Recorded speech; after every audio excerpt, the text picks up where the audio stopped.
শশী কি হলো ওর? মা, এ কি কাণ্ড! মনীষিত, এটা তোর বউই তো। এত রাতে কার সঙ্গে, কোথা থেকে আসছে রে? কেমন ধারা সেজে কার না কার বুকে মাথা দিয়ে শুয়ে রয়েছে। মা, কি কাণ্ড! আমি তো আমার চোখকেই বিশ্বাস করতে পারছি না গো। ছি ছি, পার মধ্যে পোয়াতি মেয়ে মানুষ নিজের স্বামীকে ছেড়ে পরপুরুষের বুকে মাথা দিয়েছে।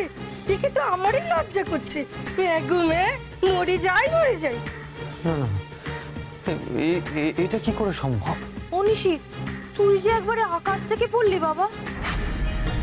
আর তুই যে বললি তোর বউ ছুটি নিয়ে বাড়িতে বিশ্রাম নিচ্ছে, তো কার সঙ্গেও বেরিয়েছে, তোকে বুঝি বলে যায়নি?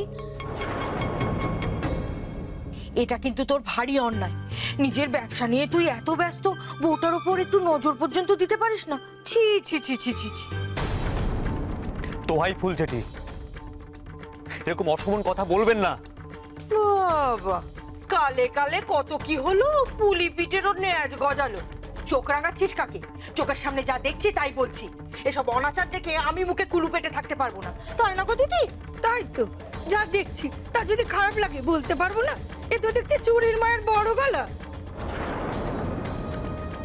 বাবা, বলি চোখের মতো তো খাসনি। দেখ না, দেখ ওই ছোকরাটা তোর বউয়ের সারা গায়ে হাত বুলিয়ে দিচ্ছে, দেখ। উষসী উঠে উষসী চোখটা খোলো। উষসী, উষসী দেখো বাড়ি চলে এসছে, উঠে পড় উষসী। উফ, এই এতক্ষণে আমার মনে শান্তি হলো।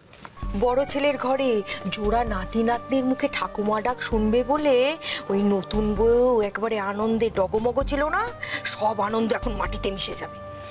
তাই তো বলছি, এবার একবার ওই বাড়িতে যাওয়া যাক। বাবা বাবা বাবা, তুমি তো আমার মনের কথাটা বলে দিলে গো। কতদিন হলো ও বাড়িতে যাইনি, নতুন বউকে কথা শোনায়নি। আমার মনের ভেতরটা না কেমন আকুপাকু করছে। চলো। আমি ঠিক আছে, ওই আসলে একটু শশী, কি গো, কি হয়েছে কি তোমার? ধন্যবাদ সূর্যবাবু, আমি আমার স্ত্রীকে সামনে নিতে পারবো। আপনি এতক্ষণ যা করছেন সেটাই অনেক।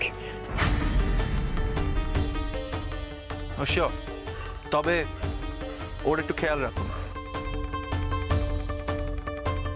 মনে হয় শরীরটা খুব একটা ভালো নেই। আজ আমরা একটা মিশনে গেছিলাম, বেশ রিস্কি।